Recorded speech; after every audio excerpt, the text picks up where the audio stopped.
It is Sunday night. We are recapping week 11. Kind of a bonanza week. A lot of injuries, though, too. It's been a tough week, especially when you factor in Thursday. Some big-time injuries. Ken Walker, one of the headliners on the injury report this week. They have a short week. Devon Achane. We'll talk about all of it. But, yeah, some really good weeks for Trevor Lawrence, Brock Purdy, Calvin Ridley. I just gave you the three highest scores. Actually, Tyreek Hill outscoring Calvin Ridley in full PPR, I believe. I'm Adam with Dave. Yeah, right. Believe it or not. And who's the number one running back this week, guys? I haven't mentioned a running back yet. Saquon Barkley. Nailed it. I am all over this week. Look at that. Heath wanted to play a game. Did you want to play a game? Yeah, it was this happens twice a season. And it'll happen again in 2 weeks. I coach a basketball tournament, and so I miss a couple of games. I'll be doing a lot of film review over the next 24 hours, catching up. I love condensed games. But, I thought the fun game would be, tell me, did this guy get hurt, or why was he so terrible? Yeah, sure. And I think that the number one contender, I actually looked this one up because, man, I felt bad. Like, it was in between games when we were watching football, and I saw the Devon Achane stat line. And I said, oh, no.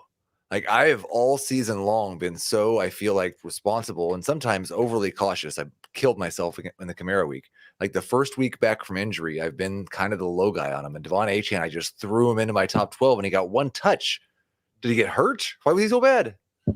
He got hurt. He left with a knee injury, same knee. He wanted to come back. They've got the Friday game at the Jets, the Black Friday game, the first ever. Don't know if he'll be there. And Raheem Mostert, and then Savon Ahmed got hurt, and Jeff Wilson was inactive. So it was just Raheem Mostert, and I think Mostert had only one catch, which was really disappointing. But he had 22 carries. 22 carries, and Mostert had a pretty crap game. But yes, Achane got hurt. He's one of the guys who got hurt. Who else were you wondering? I saw the opening score from Kyler Murray. I was so excited about Rondale Moore, and then I saw Rondale Moore also got hurt. But that's not the guy that I was wondering about. Marquise Brown, 2 catches for 18 yards in a second straight terrible game with Kyler Murray.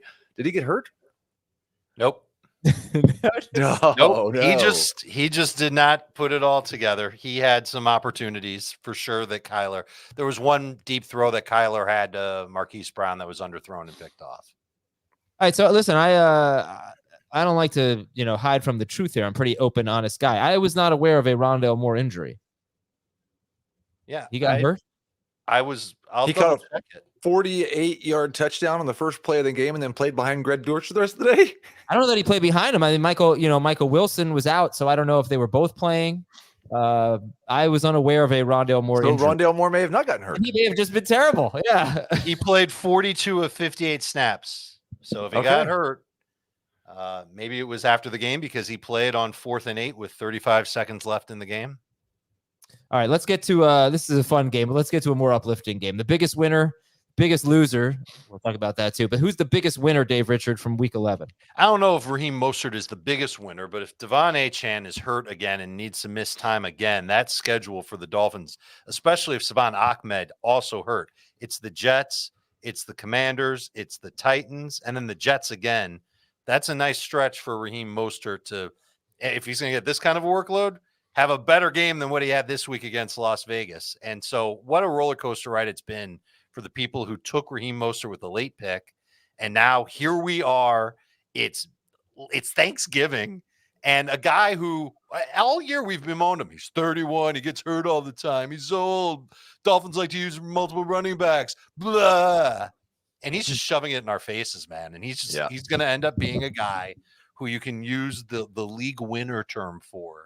If this comes true, if there's no Achane, if there's no Ahmed, if the Dolphins have to lean on him as the main guy moving forward. See, I still think he's a regular season winner. I still am very uncertain about Raheem Mostert against the Jets, Cowboys, and Ravens. I think that could be kind of a disaster, but I do think he's a regular season winner. I'm going to go with, can the biggest winner also be the smallest winner? Sure. Tank Dell. Don't anybody ever tell me this guy's too small.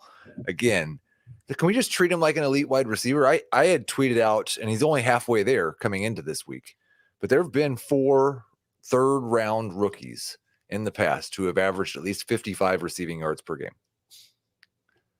Keenan Allen, Terry McLaurin, Cooper Kupp, and T.Y. Hilton. Tank Dell was at 63.8 coming into this game. Just stacks another one of these monster performances, and it's getting hard to ignore. I ran a poll 2 weeks ago about Tank Dell versus Puka Nacua in Dynasty and got a little bit of pushback because everybody was saying it's easily Puka. Tank's moved himself right into that category, and you could make a reasonable case for him as the number one rookie wide receiver in Dynasty. Yes, I think that's absolutely possible. Double-digit targets in 3 straight games. And remember, he had a couple of dud games to begin the year, which you'd expect from a rookie wide receiver. Awesome. Where would you – everybody's starting him already, Heath. He was started in 91% of leagues. Where are you drafting him next year? This is our very first 2024 draft conversation. Redraft. Well, I think – I mean, the Texans are going to – do the Texans use a pick in the first 2 rounds on a wide receiver? Like that will definitely impact it. First round pick this coming year. I think they traded. They don't have theirs, but they have somebody else. Oh, they have Cleveland's. That's right. That's right. And that one might. Yeah. So, yeah, I think he's probably a round 4 or 5 wide receiver, if I'm guessing right now for next year. I would love that. I bet he goes before then. If he keeps this up, if he stays this way, I think he goes before then. If he stays this way, he's going to be drafted in the first 2 rounds. Like if he does what he's done, even for the season, and finishes the year with 1,200 yards and 10 touchdowns, yeah, he's going to be taken in round 2. All right, let's get to the biggest loser. Heath, you want to go first here?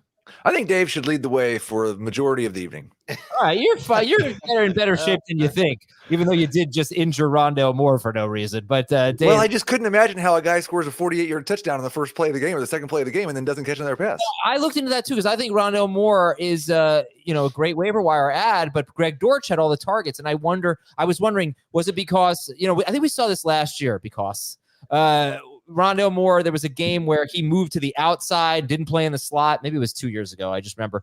And then because of an injury, he got back to his slot role, and that's when he was better. But I don't really think that happened. I think both he and Dortch were playing in the slot in this game. But it was concerning because this is a terrible waiver wire week.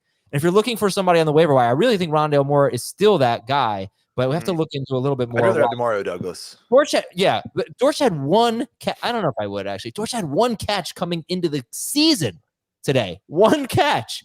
So why did he have such a big game today? Led the team in receiving. Dave, who's the biggest loser? Let's follow up on the whole rookie wide receiver thing, where we've seen flashes from JSN. We've definitely gotten some great moments from Jordan Addison. We've definitely gotten less moments from Zay Flowers, but he's been good. And then you've got Quentin Johnston, who I know that we were kind of like when Mike Williams went down, he's the long-term answer. He's the one that you want to get if you need somebody that you can wait on. Well, I've waited long enough and I've seen enough from Quentin Johnston that I just can't get behind him anymore. 30 seconds left in the game against Green Bay, and he gets an easy walk-in. I think it would have been a walk-in touchdown. You guys tell me, but he drops it. Deep ball from Justin Herbert. He would have placed it in his hands if he were next to him. It was a great throw, and Quentin Johnston botched it. He's been botching it all year long. I don't know why I have him on my rosters anymore. I'm going to add, that's one of the things I'm adding to my spreadsheet for evaluating the rookie wide receivers going into next year. Can they run away from the quarterback and catch the ball? Because he's pretty good if he's like facing the quarterback or coming back towards the quarterback and then goes and does stuff with it. I can't run down the field and catch the ball at the same time. I don't know if he would have scored. I feel like his momentum was sort of carrying him out of bounds, but at the very least, he would have got them into field goal range at the end of that extended game. the game for sure. Yeah. Heath, biggest loser for you? Well, it was going to be Marquise Brown, honestly, because I did have super high hopes for what he could be with Kyler Murray. Remember, he went to Arizona because he's buddies with Kyler Murray. Like, this was supposed to be the dynamic duo, and that's what it was last year without DeAndre Hopkins. And now it's 2 games with it's not like he's trying to throw it to him a bunch and it's bad production. It's low targets and low efficiency. Obviously, we're not going to drop him, but I'm not going to drop him, but I'm not going to start him. Okay. All right. Well, you can check out Sportsline. We've had some great content on there. Schneier texted me and he told me to highlight a call that Heath made on Sportsline last week. Let's see. I think it was Dak Prescott. Maybe. whatever it was, somewhere in here. It was really good. Yeah. Well, it was great. You know what you should do? So good, You we don't should know subscribe to Sportsline and use this promo code. And then next time when I make a really good call, you'll see it before anybody else. There you go. There you go. So, and you can see all of Heath's projections, and we have so much content on Sportsline. It's going to make your head spin. And you can get an annual subscription, 60% off with the promo code FOLLOW Dave, on Sportsline. Dave, what Yes, are sir. the chances that Adam knew that he couldn't get into like the three-way battle with the Heath or the Richard promo code? So he says, hey, why don't you guys give me a promo code that's not my name, and then I'll promote that one like it's the one we're supposed to promote. The nice thing about his promo code that's different than ours is that it's for the whole year. So Right. let's just say that you might have used your promo code or my promo code first, and then you cancel that one. You get a different email. I shouldn't say this. We're trying to sell these things, but you're going to buy an annual pass and you get 60% off for using Adam's code. Listen, if you're ready to make that kind of a commitment to Sportsline, if you're a sports bettor, or if you just really love fantasy and you love the next level analytics, or if you play DFS, then this is the promo code. Not mine, not Heath's, this one. Okay, the promo code is FOLLOW, 60% off an annual subscription. And Dan said Heath's projections did an excellent job pinpointing Dak Prescott's breakout week. So I was supposed to reference that during the week, and I didn't. And now I'm referencing it. But all right. I'm just curious if Dan sends you something next week telling you something that Dave did an excellent job of, if we get to the end of the week before you reference it, or if you just do it the day that Dan tells you. I know if it was an article Chris wrote, we would have talked about it 3 times already. For sure. I'll make sure I'll say, hey, give me something. All right, news and notes. Matthew Stafford left but came back. Geno Smith left in the second half. He came back on the final drive, but he has an elbow injury, and he plays Thursday against the 49ers, and it doesn't sound great. Pete Carroll said he's not sure if he'll be available with the short turnaround. Maybe I shouldn't say that it doesn't sound great, but Geno Smith definitely questionable for week 12. And it's the 49ers anyway, so you're not going to have a lot of confidence in him. But let me tell you, I don't think you're going to have any confidence in anyone if Drew Lock is the quarterback based on what we saw today. Tim Boyle did replace Zach Wilson. I don't know if that was a score thing or if Robert Saleh right now is telling the media that Zach Wilson's still his guy and we can stop asking him about it. The big one, I think, Ken Walker left with an oblique injury. And they've got, again, the short week, so wouldn't expect him on Thursday against San Francisco. And Zach Charbonnet got pretty much every touch. Wasn't great, but he's involved in the passing game too. So he'll be interesting. I mean, against the 49ers, if he had a normal matchup, he'd be a must start. Tyreek Hill and Devon Achane left in the first half. It was a hand injury for Hill. He came back. It's a knee injury, like I said, for Achane. Re-aggravation, and they play Friday, and we'll see what happens there. Aaron Jones, maybe this is the big one. He left in the second quarter. And then Emmanuel Wilson, another running back, he left soon after. But Jones, I guess it's not a torn ACL. He's going to have more tests on Monday. Matt LaFleur said it wasn't something that he thought was long-term. Right. But it seems pretty bad. It looked really bad. Yeah. So who knows what the MRIs will show, but I'm just telling you what LaFleur said after the game. Yeah. Chuba Hubbard left, and then he came back.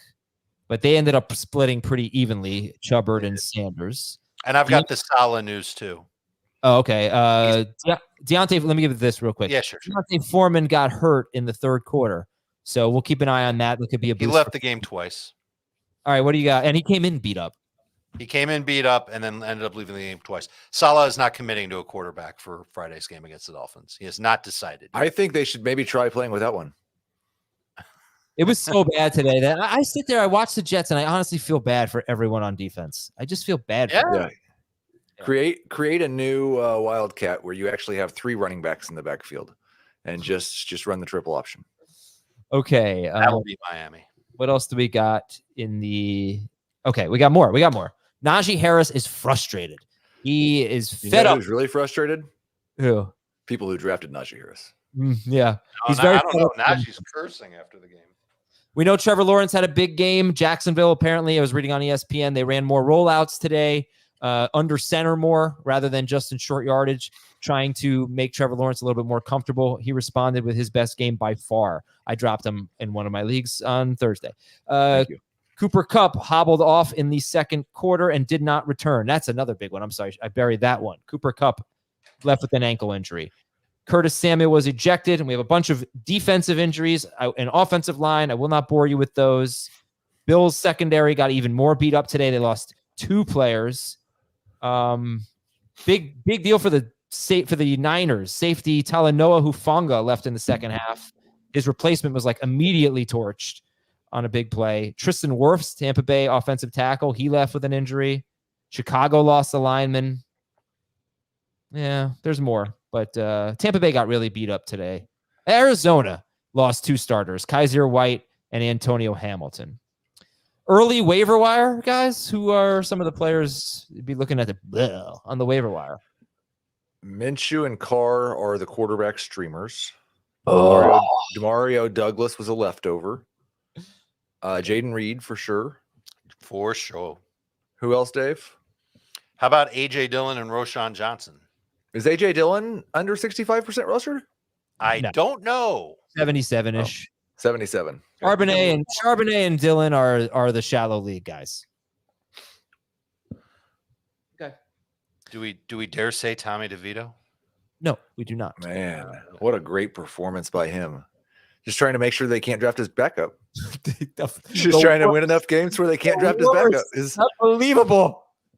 I think honestly, anything that a quarterback or a wide receiver does against the Washington Commanders should not even be any good game. We should not care. It is like a preseason game. I thought you were going to say people shouldn't get fantasy points for it. No, you should get fantasy points for it, but they are the worst. All right, we'll take a break. When we come back, we got some buy or sell on the struggling Stephon Diggs, the struggling Travis Etienne, the surging Jalen Warren, and more. We'll be right back on Fantasy Football Today.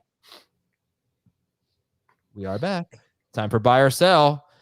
Buy or sell, we've got a Stephon Diggs problem. So. Well, what would the problem be? He's not scoring enough fantasy points. Led the team in targets. That's nice. Will typically lead the Bills in targets. I'm still going to start him. He had a 25% target share today. He did have 1, 2, 3, 4, 5, 6, 7 games in a row with at least 16 fantasy points before the last 2.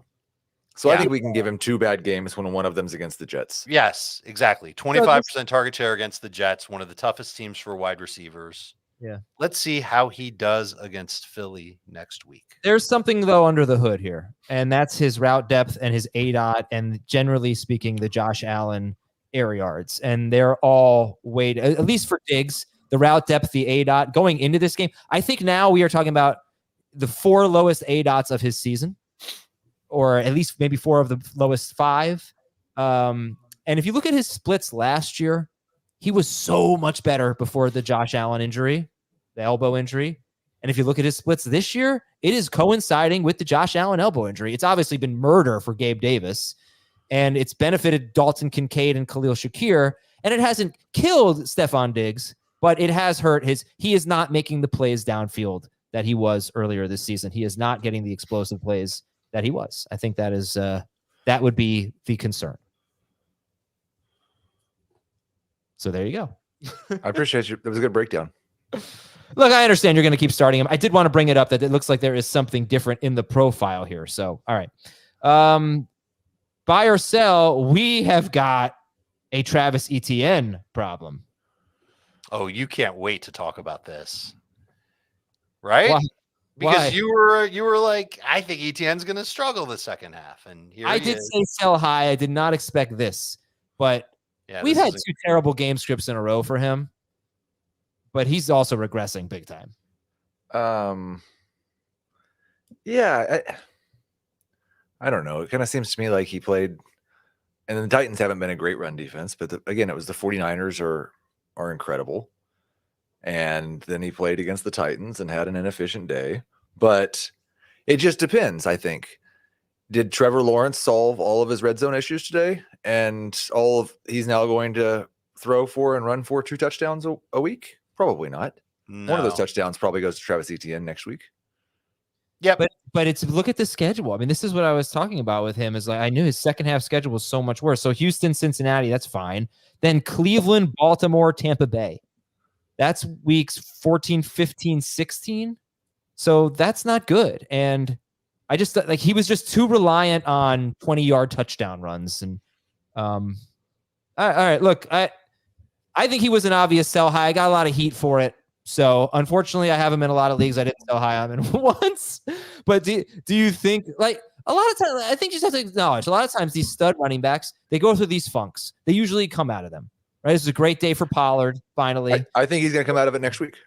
Yeah, I hope so. Right. At Houston. I hope so too. That should be a high scoring game where everybody comes. The other thing is like, how many running backs, even if this slump lasts a couple of weeks or even with a bad matchup, like how many running backs do you want over Travis Etienne? We're going to move Tony Pollard up over him because he was finally good against the worst run defense in the NFL? No. I just thought like a few weeks ago before his bye, his value was at its absolute peak. I don't think he's going to play like a first rounder rest of season. But, maybe I'm wrong. I hope he does. I mean, there's this. They had him playing pretty much over 80% of the snaps every single game before the bye. And then last week, I think GameScript had more to do with it. He only played 61%. Yeah. Today, again, GameScript might have played a role. ETN played 65% of the snaps. Now, he had 7 of 12 on third downs. He had both snaps inside the 5. He had a lot of valuable opportunities. He just didn't have one of those long runs and he didn't score a touchdown. All right. I'm not terribly worried. But it is interesting how since the bye, it has not been great for Etienne. Adam, I have a question for you. It doesn't have to do with Travis Etienne. But Thomas made a pretty good joke in the chat about paying Tommy DeVito, $160 million. And I was just wondering if Josh Dobbs turns into a pumpkin tonight, are you going to enjoy it? No. Why would I enjoy it? You know why I would enjoy it? Because Thomas is all the way in on Josh Dobbs.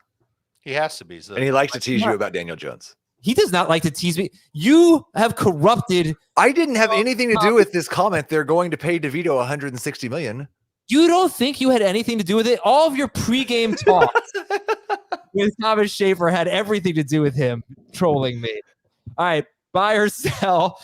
Jaylen Warren is going to be a fantasy factor down the stretch.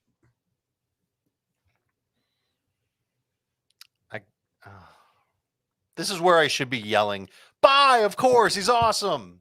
But I think the Steelers are committed to using Najee Harris at least half the time and giving him more carries. Yep. Listen, I'm seeing now what I saw in the preseason. Warren is the better running back. He had a 74-yard touchdown. It was well blocked early on, and then he used his speed to break away. Najee couldn't have a run like that. I don't even know if Najee's had a 74-yard run. Adam, do you know? No chance. I think it's 44 yards. He probably did at Alabama. Oh, maybe. I don't see the Steelers changing what they've been doing with the run game. I think they're worried about Warren not holding up if they give him 15, 18 touches a game. And it stinks because I think Warren's the better talent. But they're just going to use both these guys. They have much bigger problems in their run game. I would sell. I think he's going to be a fantasy flex rest of season. Right. He's not going to be a guy that's going to be a must-start RB2. I think at the very least, he is showing he has to get the ball in his hands. He has to, hopefully give you like a 10-point expectation. And then if he scores, maybe you get a good game out of him. There have to be games from earlier this year where he outperformed Najee Harris on less work. And then the very next week, it was Najee Harris taking over. Back to his role. Not taking over, but you know what I'm saying. Sorry, Schaefer. Josh Dobbs is in the medical tent. Come on out, Josh Dobbs. All right. Be okay. Buy or sell. Justin Fields and Kyler Murray are must-start quarterbacks rest of season. I'm going to say mostly buy, with the exception. I don't know if this exception makes them not must-starts. I think they have one sit each left on their schedule probably. And I'm not even sure I'll sit Kyler against San Francisco at home because they'll be coming off a bye and maybe he'll still be okay in that game. But I could see sitting Kyler against them. I could see sitting Justin Fields at Cleveland. But other than that, they're must-start quarterbacks rest of the season. They also have buys each. They each have their. You should sit them when they're on bye as well. Right. So that's going to be 2 weeks that you might not feel comfortable. Not even kind of must start. I take it back. Yeah. Well, they're going to be interesting. It's just there are going to be a lot of teams that have good quarterback depth. They're going to have to make some real tough QB decisions with Stroud and Kyler and now Fields and maybe Dobbs. Hopefully he's fine. All right. Jamie's here. Hey, Jamie. Hey. Start of the week. I benched Thank you so much for your stupid recommendation. I benched Trevor Lawrence for your start of the week, Brock Purdy, the only guy who outscored Brock Purdy. I benched him. Good job. Bad call. Sorry, dude. Good call, Jamie. Well done. All right, we'll go to our winners and losers here. Dave says Zach Charbonnet. I don't know that we need to expand on that. There's one thing that you need to add with Charbonnet. All right. And that is that let's say Walker's out. One of the things that we talked about last week was Walker's schedule the rest of the season. Well, now it's going to fall onto Charbonnet. But I think Charbonnet might have like a real big grip on the amount of work in that backfield. And he might be able to handle like wear and tear a little bit better than Kenneth Walker. Obviously, with Walker with the oblique, that was a little scary. Yeah, well, he has 6 catches today. That's the difference. Charbonnet didn't lose the third down role. Walker never had it. So Walker gets 2 catches a game. Charbonnet has 10 catches in his last 2 games. Yeah, but it's not like it's a huge role. This isn't a team that loves to throw to their running backs. 10 catches in his last 2 games. I was like, it's so different than Ken Walker. Like Walker might be a better player, but Walker didn't give you any catches. Charbonnet's getting everything. That's not true. Walker caught the ball a little 2 catches a game. You know.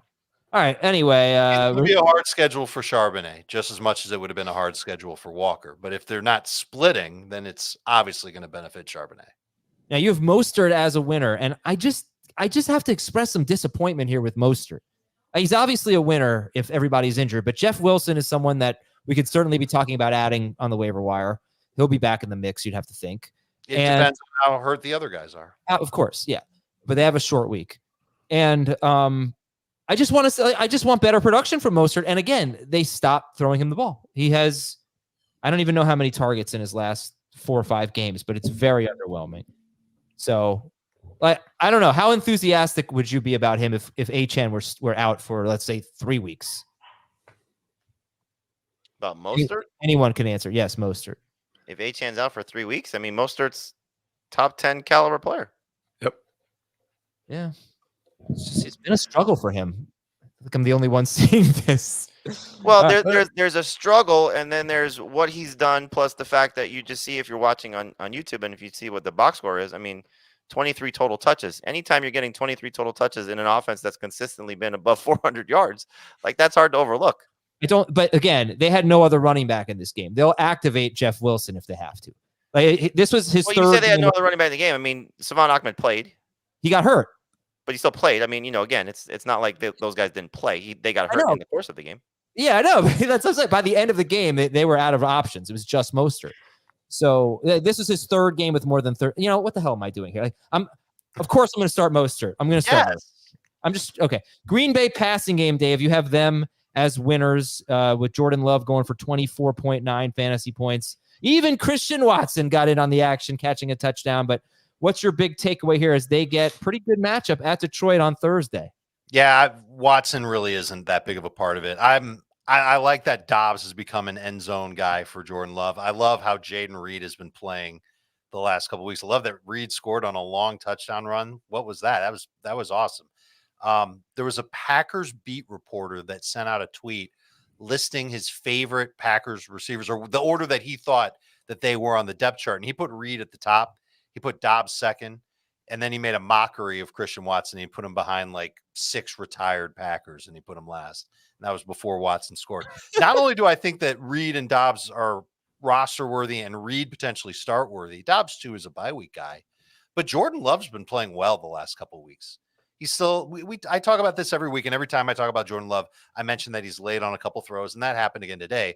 But I love the yardage. I love the multiple touchdowns. I think this is what he has in him in most matchups. And so I'm kind of happy with Jordan Love as someone who's my number 2 QB. Do I want to trade him necessarily away to a team that just lost Joe Burrow? I might ask for a little bit more now for him than I would have before this day started. And if he's somehow on your waiver wire, then whether you need a QB or not, you should add him, because people will need QBs, and you might be able to flip them for something pretty good. Let's look at Heath's winners. They are Calvin Ridley, who had 7 catches, 103 yards, and 2 touchdowns on 9 targets. Tank Dell, who we already discussed. He had 8 catches for 149 yards and 1 touchdown on 10 targets.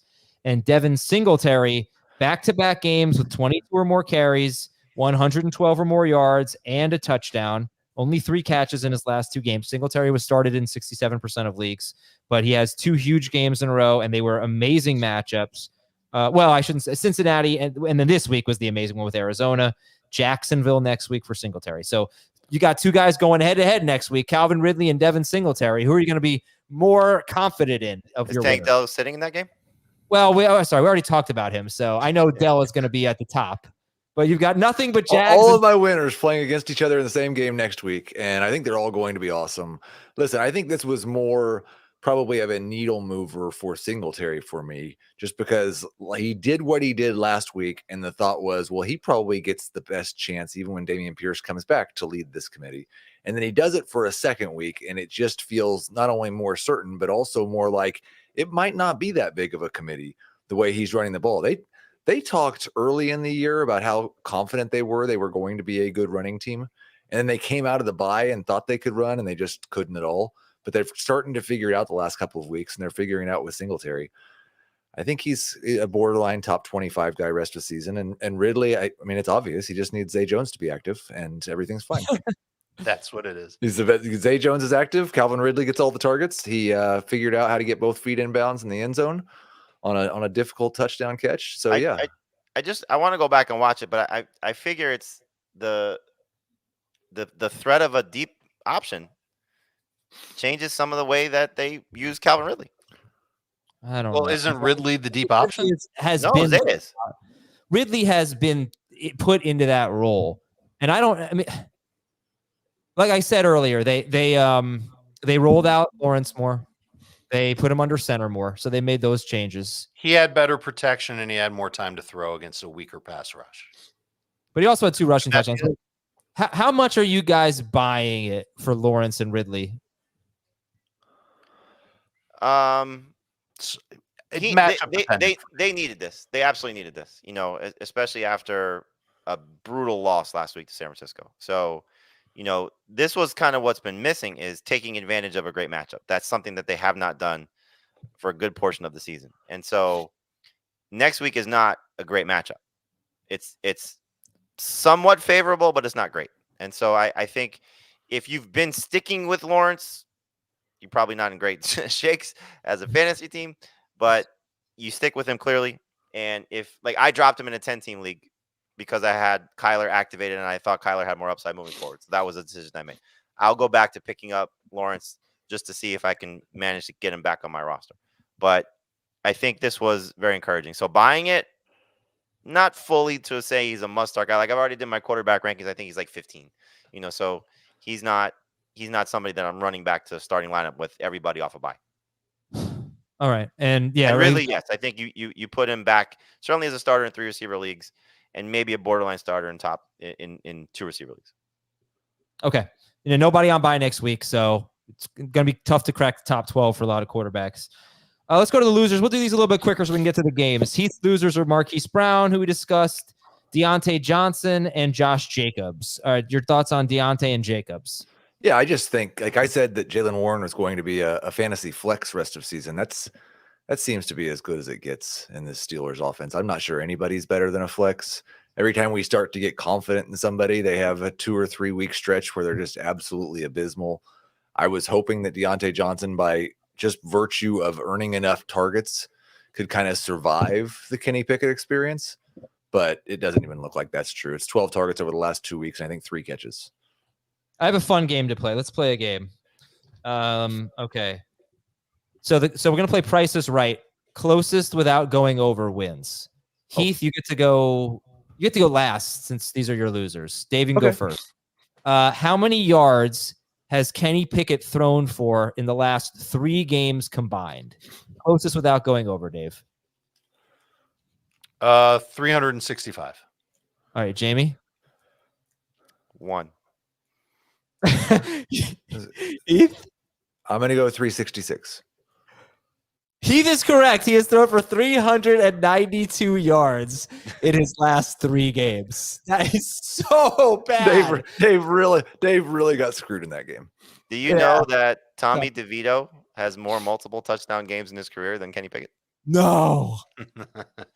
Oh, that's terrible. Oh man, that's terrible. And then Josh Jacobs, look, we figured they weren't going to be able to just pound the rock and win the game and run 26 times. But I thought hopefully with O'Connell throwing about 40 times, Heath, that there'd be some targets. He had 1 target in this game. So, we've seen 3 games in the O'Connell era, I guess. No, the Antonio Pierce era. The Pierce era, Right. which was That's also the era. Yeah. Yeah, I think that's the key because I was kind of leaving the door open for Jacobs being more involved in the passing game despite the last 2 games because the other start that O'Connell made, he dumped it off to Josh Jacobs a lot.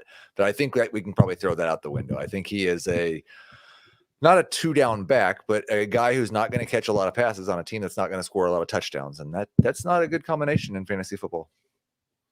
So are you feeling better about Tony Pollard or Josh Jacobs right now? Pollard. All right. One vicious touchdown run against that bad defense. I didn't say I was feeling good about Tony Pollard. Okay. All right. I'm still taking Jacobs rest of season. Jacobs has a bye, so keep that in mind. But if you want to just say per game. Okay, per game. Jamie, break the tie. Per game, Pollard or Jacobs? Pollard. Dave's losers. Dave only gave me 2 losers today. I did not. I thought you did. Amari Cooper and Jacoby Myers. That's all I got. There's a third one. Okay, who? Well, now I got to go to my text. And I don't think so. Oh, this is fun. Quentin Johnston. Quentin He was Johnson. actually the biggest loser that we already talked about. Yeah. So let's not talk about him again. Oh, you did not put that. You did not put that in the text. I'm looking at it right here on my phone. You're lying. I am looking at it on his phone too. He absolutely did. What? Yeah. Adam wears women's underwear. What? No, that's not what it's on my phone. I'm looking at it right now. I'm gonna hit the exclamation point on it so it shows up on your feed. I do not have. You edited that. That is really weird. That is really weird. All right. Anyway, Amari Cooper and Jacoby Myers. Should we drop Jacoby Myers and just sit Amari Cooper rest of season? You could. I don't want to drop Amari Cooper though because I want to see if the Browns either bring in another quarterback or make progress. They did. They just signed one tonight. Who'd they sign? Joe Flacco. Oh, they did sign Flacco. Okay, I didn't know that. So obviously, I'm going to hang on to Amari Cooper just because Flacco at this career. No, but at this point in his career, Joe Flacco is going to he's not going to care about the play. He's just going to throw it everywhere. And maybe we can get 1 or 2 pretty good games out of Amari Cooper. But well, it's it's clearly not the same Amari Cooper that we drafted or even expected with Deshaun Watson. No, but let's also Myers, not make it sound like Jacoby, like they just signed Joe Flacco to be their starter. That is a ways off from happening, and it's Joe Flacco. I'm sure they want DTR to stay there at least a week. It's going to be at least a week, and that might be it. I think it also could be to keep Joe Flacco from going to the Bengals too. Yeah, a little bit of that could be, but more so a veteran presence in their quarterback room, and an option to turn to because they can't go back to PJ Walker and Thompson Robinson. I mean, he had some good moments, he had some good throws late, but I'm not believing that he's the answer there. He also played the Steelers. Let's keep that in mind. This was a great defense that he was going up against. Right. It's a much easier opponent next week against Denver. Myers entered this week with a 13% target share with Aiden O'Connell. He had a 12% target share against the Dolphins. I don't know, Jamie. Honestly, Denver looks. I know we're in the first quarter here, but they've really turned their pass defense around. It's much better than it was, but it's not the Steelers. I don't care about what the Steelers numbers say. The pass rush for the Steelers is much different than the Broncos pass rush. And so I like what they did early with DTR, where they got him out on the move and made him get some easy throws. And 8 targets against the Steelers is going to look a little bit different than 8 targets against the Broncos. So I'm not advocating for Amari Cooper by any stretch, but I do think he will look better.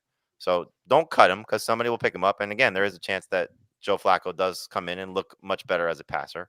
But yeah, you could probably drop Jacoby Myers. I mean, at this point, it feels as if there's a better situation for Hunter Renfrow than there does for Jacoby Myers right now.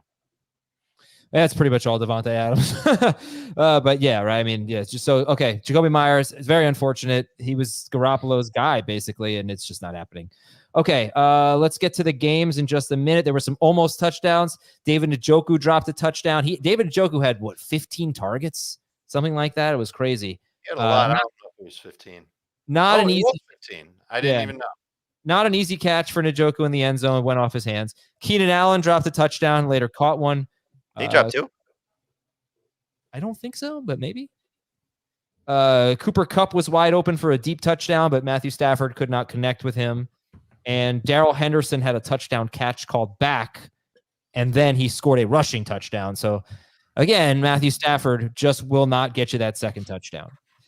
All right, we'll take a break, and when we come back, we'll get into the game, starting with the game of the week, sort of. Houston 21, Arizona 16 when we come back. It was awesome. Jamie said before we went to break that it was awesome. Was this Houston-Arizona game awesome? Yeah. It was an entertaining game. It wasn't a bonanza for fantasy. It's like if we could take 2 of the turnovers and turn them into touchdowns, get 14 more points, then I think it would have been awesome. But it was a good game, exciting game. We had CJ Stroud had 3 interceptions inside the 30. Exactly. Yeah, left a lot of points off the board. We had 2 top 12 quarterbacks, right? Oh, really? Singletary. Top 12? And he had 19 fantasy points. I assume that's going to be pretty close to top 12 this week. No, I don't think so. But I think he had more than that, though, didn't he? No, he did not crack 20 because he had all the turnovers. Let's see. He is 1, 2, 3, 4, 5, 6, 7, 8, 9, 10, 11, 12. He's 13. Oh, He's no. right around there. Yeah, but we haven't had Mahomes and Hurts. So, I'm not sure. Hope those guys get there. Anyway, let's do Believe It or Not. Heath, what do we got for the Texans card? Tank Dell will be the best rookie wide receiver rest of season. Agree. Believe. Yes. Buy. True. How bad is Cooper Kupp's injury? That's a good question. I do not know. Not good enough to beat Tank Dell rest of season. Want to hear what McVay said? I just had his quote. Sure. I can tell you that. He was going to try to come back and play. He was moving around at the beginning of the second half, and we were hoping that he'd be able to go, but it just didn't quite feel good enough. That was Sean McVay on Cooper Kupp. Yeah, I think you go with Tank Dell. I actually asked Pete Prisco this while we were watching games to redraft the wide receivers, how it would go. And he said, and I know he was very high on him, he said that he had Dell as his second receiver coming into the class behind Addison. So he said that's how he would draft it now. But man, this class is unbelievable. When you start to see what Josh Downs has been doing and Demario Douglas has been doing, and then you factor in we still haven't seen the best of certainly JSN, but hopefully Quentin Johnston. Zay Flowers, I think, still has more to offer. You know, so there's a lot of talent in this class, and what Tank Dell's doing right now is just fantastic. Yeah, I mean, obviously Jalen Hyatt would be right at the top of that list as well. So he might be one for down the line. All right. Anything else from James Conner. All right, so another game for Conner, a little underwhelming. 14 carries, 62 yards, 2 catches for 1 yard. So where are we at with James Conner? Is losing his must-start status? Potentially next week with all the teams on a bye. With no teams on a bye, excuse me. I hesitated to put him on the loser list. I didn't do it. He still played almost 70% of the snaps. He ran hard. He looked good. He's just not scoring, and he doesn't have that role in the passing game anymore. Yeah. And Michael Carter. I think he's right there in that Pollard Josh Jacobs group. Oh, he's behind those guys. I think he's behind them. Yeah. All right. Well, he also has a bye. Okay, I think that's about it. I was hoping that Devin Singletary, or that I was hoping that Dalton Schultz would not have a good game, so I could have justified saying what I said on starters. Forgetting him. Yeah. All right, Detroit 31 and Chicago 26. His touchdown was funny, by the way. Schultz, did you catch his touchdown? No, he caught it. He caught it, but like he slid into the end zone. Yeah, I caught it. That was great. You should just ignore the last 2 weeks for Cole Kmet and keep starting him. Yes. The longer the pause before somebody says something, I feel like the better job that I did. Oh, yeah. 100%. Agreed. Yeah, that's how you know. Well, sometimes I feel like I answer too soon, so I don't want to be the first one to answer. I'm always trying to be the last one here, just so you know. The audience appreciates that too. Yes, they do. It's an interesting question. I mean, Justin Fields threw for 169 yards in this game, and he rushed for 104. The last 2 games we saw him play, He threw for 335 yards against Denver when they were the worst in the world, and then 282 against Washington. So that's my hesitation with both him and even to a degree DJ Moore. If Justin Fields is throwing for like 170 yards a game or something, then you're not going to have a reliable DJ Moore, in my opinion, even though I know he was today. And you're certainly not going to have a reliable Cole Kmet. But so no, Heath, I do not believe it that I'm just going to forget about it and keep starting him, especially when we actually do have tight ends we like. Like Sam Laporta. Well, I mean, what tight ends do we like that much more than Cole Kmet? How many? Oh, I would say I could name at least 10. Okay, go ahead. All right. Be quick. Be quick. Kelsey. Oh, I was about to say Andrews. Kelsey, Laporta, Hawkinson, Kincaid. Laporta was great today? No, but I would much rather have him than Cole Kmet. Okay. I would start Njoku over him most weeks. In full PPR, I'm still going to start Ingram. You might disagree with me on that. That's fine. I'll start Dalton Schultz over him. I will start Kittle, Nick Ferguson over him. I will start Logan Thomas over him. I will start. Ooh, Thomas, really?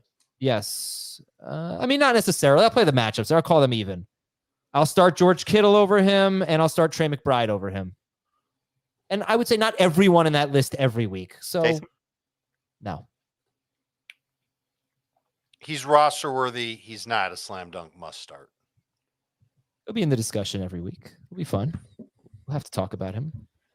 Do you think you guys buying into a big finish for DJ Moore, or would you try to sell high if you still could sell 7 catches, 96 yards, and a touchdown? No, I want that guy on my team. I do think if you could find a way, just because he had a bad game and they both have bye weeks, if you could turn DJ Moore and maybe something into Stephon Diggs, I'd be doing that. Sure. That's interesting. Yeah. But short of that, or if your trade deadline's passed, I think you should feel confident starting DJ Moore. Does anybody still have trade deadlines that have not passed yet? Yeah, There's I think people I that do. still do. Our dynasty YOLO league. is this week. Yep. And then the 22-team league, I think it goes into December, actually. It's crazy. And But- the Bake Burger Dynasty League is like January. Go back and look at Fields didn't have a great game throwing like 15 plus yards downfield, but his touchdown to DJ Moore was an on the money throw. And I saw it in June. We saw it in the game against Washington, saw it in the game against Denver. Like, he's got this connection with him. There's going to be high volume every single week. And it's an upgrade from Tyson Bagent. I'm starting DJ Moore. They also were playing with a lead the majority of this game. And I think that had to do with Justin Fields' passing numbers. Sure, maybe. Yeah. They had the ball for like 40 minutes. All right. You mentioned the Big Burger Dynasty League. I just want everyone to know that I am currently losing to one of the tanking teams. No, Dan's beating you? Excellent. Yeah. Dan started Excellent. Josh Allen and Jaden Reed and Luke Schoonmaker. I am down 1 point with Alexander Madison left to go. I need two more points from Alexander. Madison looks great tonight. You're going to be fine. Yeah. Get in the end zone and don't fumble. All right. Next game. Oh, sorry. Jahmyr Gibbs, David Montgomery, are they both of them ahead of Josh Jacobs rest of season? Yes. I think they got to be. Seems like it. How about that late touchdown for people that started David Montgomery? Because it How about was his old not man? a great game for him until then. And then he had a great fourth quarter that put him over the top. All right. Dallas 33, Carolina 10. Frank Reich fixed Adam Thielen. He's a top 12 wide receiver rest of the season. I don't believe that he's a top 12 wide receiver rest of season. I believe that he is a top 24-ish wide receiver rest of season. So there's still some room to possibly buy from someone like Dave, if you can do that. And you believe it. Sure, but we're talking about a player that nobody wants to buy. And the people who have him won't sell him unless they get like a ransom for him. He was really, really good. There were 2 weeks where it was bad. This week he bounces back with a 15 PPR point game. There's nobody that's like, oh, I gotta get Adam. But Thielen. it's a pretty easy equation. Like, he was over 12 to 15 fantasy points every single week when Reich calls plays. Sure. And he Sure, was sure, terrible yeah. when Reich wasn't calling plays. But this isn't about like it's great. I can buy into him again as a start, as a wide receiver 2 in full PPR. But the idea of trading Adam Thielen is going to be very hard to do. We've been talking about this for months. I'd be looking to buy, but I'd be looking to buy as part of a package. I don't know if I'd be looking to do a 1-for-1 for Adam Thielen. Yeah, that might just have to be the only way you can get him as part of a package. How are we feeling about Tony Pollard? Pollard with, again, 12 carries. That's Oh the my fear. God, I hate myself. I absolutely hate myself. Why? What'd you do? Because I did a FanDuel lineup tonight, and I had a choice of Josh Oliver and Johnny Mund, and I chose Josh Oliver like an idiot. Muntz just got the touchdown. Yep. Great play there, Dobbs. All right, let's try to stop talking about this game. I'm sorry, it's actually really bad for the listeners. Anyway, Tony Pollard, 12 carries, 61 yards, and a touchdown, and 4 catches for 19 yards, and a really impressive touchdown. But obviously, wasn't far from having another bad game if he didn't have a kind of unlikely touchdown there. Thoughts on Pollard rest of season? Are we going to start him next week against Washington? Yeah. Of course. Do you see what Saquon Barkley just did to that defense? Do you think he's going to be in your top 12?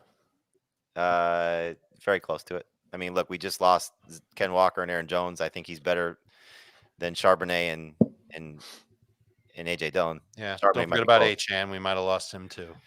Yeah. So, All those replacement running backs are going to be playing on Thursday and Friday. There's no chance Aaron Jones is playing Thursday. There's a slight chance maybe Ken Walker if the oblique injury is not bad, but I doubt it that he's playing. That's what I'm saying. No, they did not seem optimistic. All those start-sit decisions that people are going to have to make on Charbonnet, on AJ Dillon, on not Mostert, but Somebody's going to ruin somebody's Thanksgiving.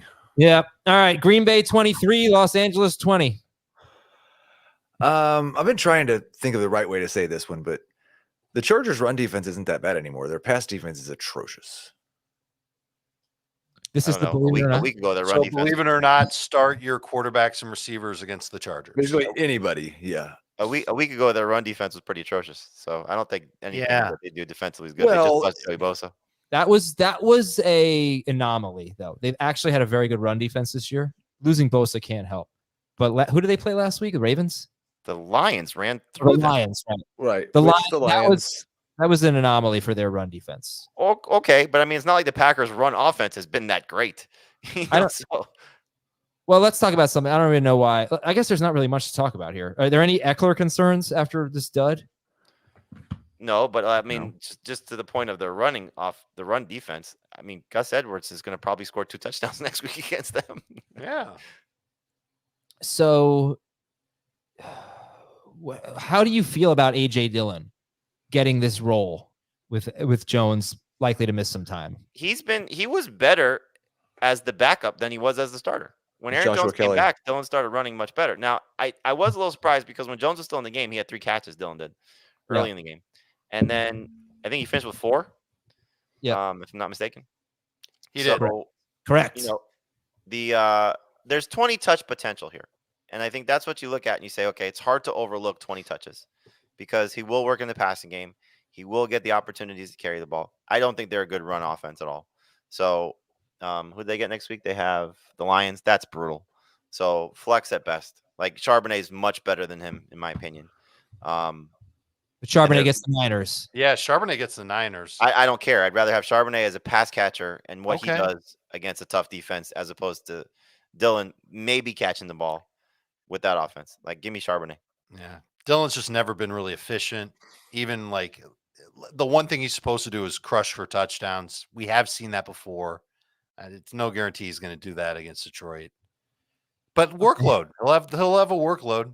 I might be interested in him just because he could get 15 touches on Thanksgiving. Miami 20, Las Vegas 13. Jalen Waddle is a questionable start next week against the Jets. Agreed. Believe it. Nobody on a bye. Mm-hmm. And he's up and he's down and he's up and he's down. I feel like he gets opportunities when the run game can't get going. And so the reason why I didn't like him this week was because H-Chan was coming back, and I just thought that they'd be able to run. And then H-Chan got hurt, and I thought, oh, well, this is going to do it. Now Waddle's going to have a big week. And he was close to having some big plays, but I don't know, man. Like, clearly the number 2 option in the passing game. There's some weeks where he's number 3 or number 4. It's weird. And if they can run the football, they're not going to throw to him as much. Would you guys rather have Tank Dell or Jalen Waddle rest of season and in Dynasty? Yes. Rest of season, I'll take Dell. Dynasty also. I mean, you're talking about I'm assuming a year or two younger, if not more. I don't think so. Dell's already 24. Okay, so age doesn't matter there. Forget that. But you're tying yourself to Stroud. It's the same as tying yourself to Tua essentially, and he's the second option. Where Dell might be the best receiver for the Texans for the next couple of years. I will take Dell rest of season. I will still have Waddle a little higher. I mean, we might not be that much longer before Waddle's the number 1 wide receiver on his team. Cleveland 13. I don't know if there's anything else from this game. It's a great question. That's exactly how I felt when I was looking for, believe it or not. It's like, ugh. Honestly, I mean, from what I saw, it just didn't look like Tua was very sharp today. He threw an interception. He threw another ball that really should have been intercepted. Just a bad pass. Tyreek Hill made Tua's numbers look a lot better. It's usually how it goes. It's kind of an off day, I thought, for him. Cleveland 13, Pittsburgh 10. Kind of an off day for Kenny Pickett, too. Just a little. I thought this was the game where you were just going to say, no, there's nothing else we need to talk about with this game. We It's talked just- about Warren. Go ahead.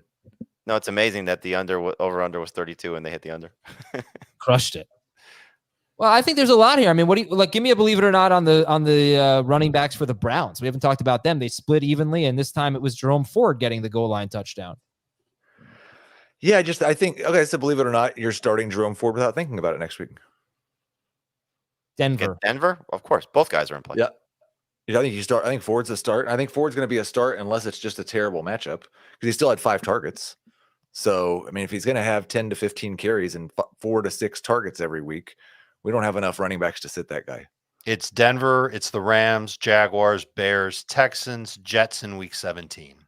Maybe you sit him in week 17, but I don't know if he's rolling and he's still healthy and all that. You're going to probably start him in your fantasy championship.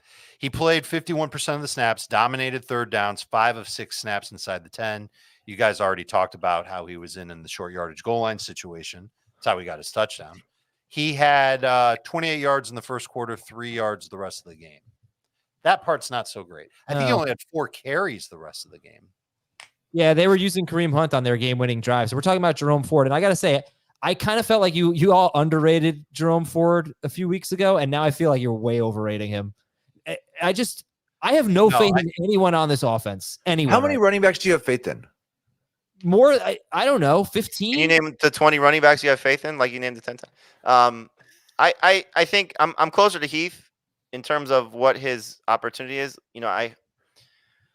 I know their offensive line has certainly not been the same strength that it was, and clearly the quarterback is not the same strength that it was, but you still got to like the fact that they're committed to running the ball. I know Kareem Hunt steals most goal line opportunities, at least he did prior to this week, but I do think that he's the preferred pass catcher. And prior to this game, he had been in a lot of their fourth quarter scenarios, whether it was comeback efforts or trying to kill the clock.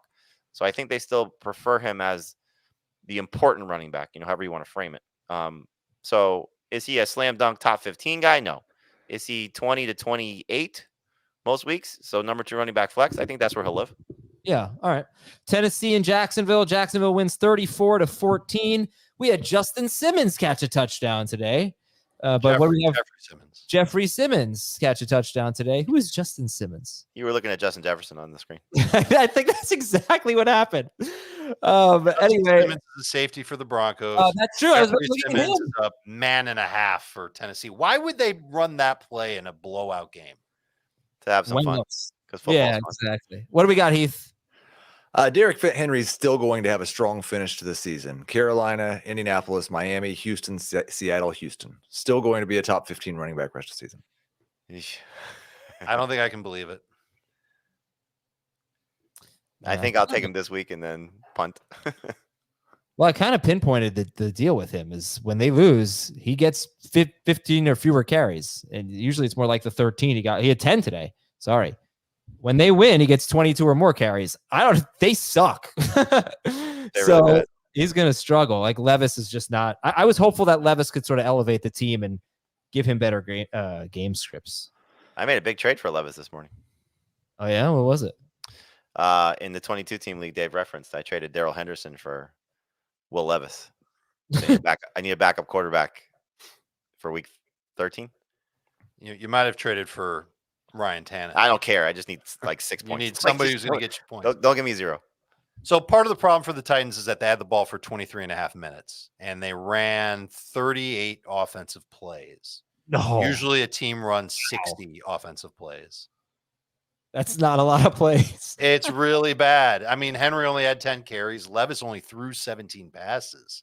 Oh, wow. They Yeah, just 10 didn't- carries doesn't sound near as bad when you run 38 offensive plays. Right. So he had not quite a third of their plays, a quarter of their plays. Who are you more optimistic about, Henry or Hopkins rest of season? Henry. Henry, based on that schedule. I just wonder, like, do they let him have we're going to give him his moments because he's probably not coming back as a member of the Titans? Or is it we're going to maybe try and see if we have another option here in Tyjae Spears and give him more work moving forward? Like, what's the mindset of the Titans?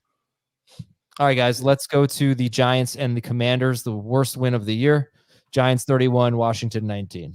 Who wants Drake May or Caleb Williams anyway? Best You've got Daniel Jones. Everything is great. Believe it or not, this was the best performance by a Giants quarterback this season. You know, look, can you just do a trolling one and do one that actually helps people? I think that helped everyone. Everyone enjoyed it. No, believe it or not, Brian Robinson is a must-start running back rest of the season. Believe it. Well, not in week 14. I don't know, Heath. I don't know. I believe it because I think he's going to be the main back. But it's Dallas next week. It's Miami after that. That's going to be a potential blowout. Antonio Gibson may be done with that toe injury. Who knows? Yeah, he's probably like, who would you rather have rest of season, Robinson or Ford? I'd kind of lean toward Robinson.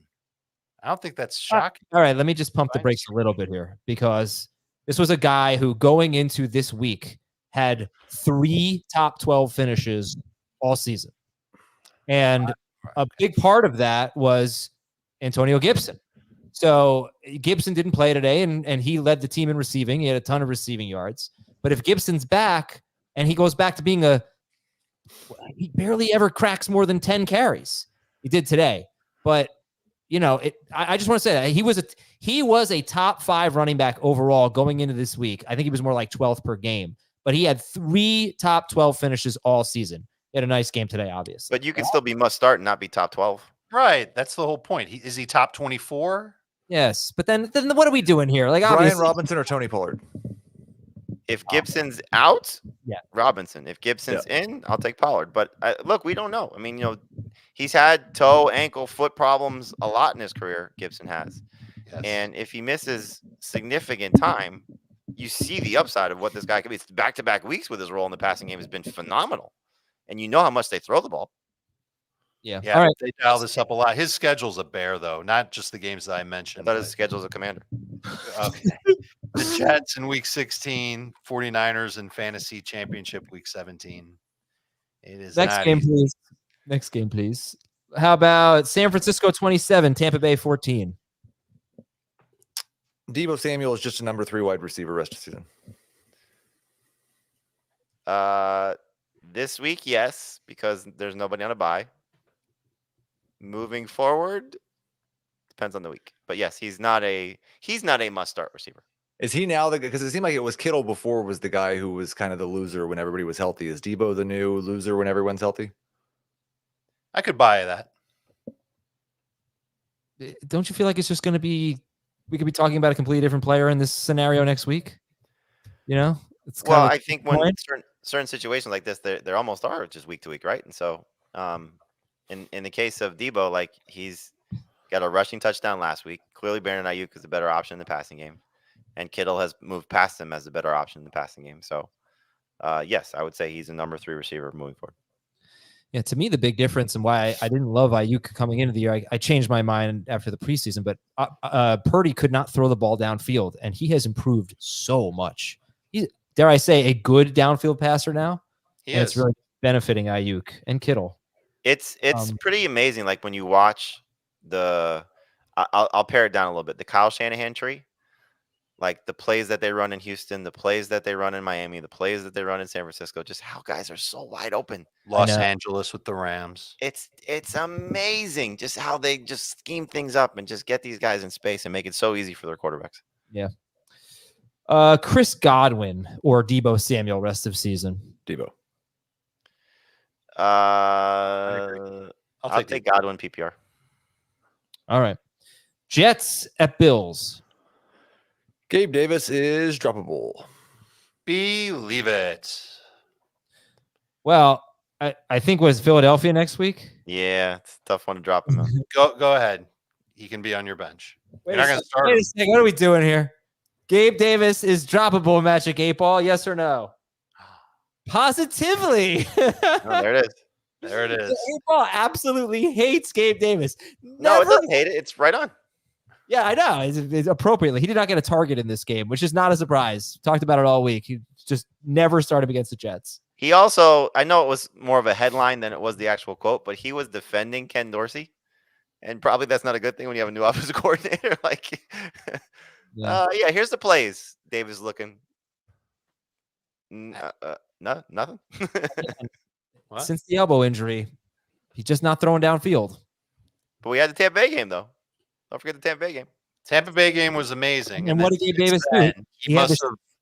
No, but Gabe Davis had the lowest 8 out of his career or something like that, the 5th lowest out of his career. You would think that would be the thing that would spark creativity from the Bills coaching staff. Okay, this is how we can use Gabe Davis. Or they could say, we can use him on short routes sometimes and use him on deep routes. He can be a shot play guy and a guy that could be fairly reliable on second and middle, third and middle. And you know what happened over the prior 2 games? He wasn't very reliable. And I think that this is really telling that after 2 duds, a new brain trust comes in to call plays, and he doesn't even get a target. I don't know how much he played. Did he play every snap? I'll look it up.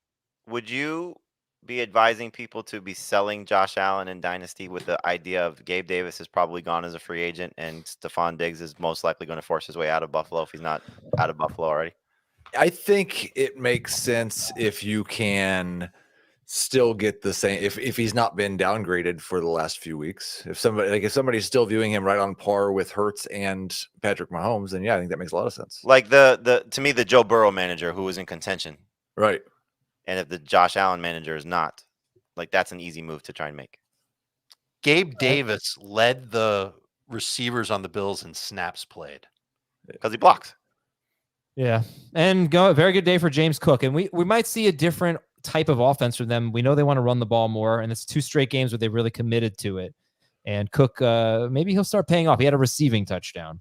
All right, Los Angeles, last game here. The Rams 17 and the Seahawks 16. You should sit all Seahawks wide receivers if Drew Lock starts on Thanksgiving. You think he's going to start? Well, if he does. Yeah, I kind of do. I mean, let's call it 50-50 now. They said after Pete Carroll said after the game he doesn't know if Gino will be ready. And I don't know what you guys thought. I didn't think I thought he looked a little funky on that last drive. Not the Metcalf throw. That was good. He had 2 great throws. And it looked like some looked a little. It doesn't matter. What matters is what Pete Carroll said. The elbow's an issue. Don't know if he's going to be ready by Thursday. And I am not even thinking about starting them if I can. Might be one of those things too, where it was easier. I don't know. I mean, I know a lot of times with ankles, it's easy. You can finish the game, and then afterwards it's worse. But we'll see what it's like tomorrow, I guess. How do you feel about that? I would not want to start any wide receivers against the 49ers with Drew Lock throwing the football. Correct. Although he had a nice throw to JSN that JSN didn't even look at. Mm-hmm. Well, he should have looked. That was wrong of him. Yeah. Okay. I have a question for you. Do you think, and by the way, they really changed things up with the running backs. It was all Freeman until they were trailing late, and then it was Henderson basically. But do you think Kyron Williams comes back to his role, or do you think Royce Freeman or Darrell Henderson cut into it a little bit? He comes back to 80% of his role. Yeah, that sounds good. 80% of the role that he had, because he was basically playing like 80% of the snaps. So now he's going to play 64. 65%, 65-35. Who's the other back? Mix and match. Both of them. That'll be fun. I mean, it just depends. If they want to play Kyron on passing downs, and I think Freeman's probably the guy you would want to have taking rushes away. Freeman had almost all the high value touches, 6 of 9 snaps inside the 5. Henderson is the one that scored the short yardage touchdown, though. I think that was, they were playing from behind. They were keeping that personnel on the field, but maybe not because it was after a penalty. But I have 2 thoughts to end the show. One, if Kupp is out, that is good for Kyron Williams. His targets were way up before Kupp came back. And 2, when Royce Freeman basically took over for Darrell Henderson, I thought to myself, wow, what a win for YPC. The yards per carry group, we deserve this because the yards per carry people, we knew it should have been Royce Freeman all along. He should not have been playing second fiddle to Darrell Henderson for 3 weeks. He's been a better rusher, and he was rewarded for it.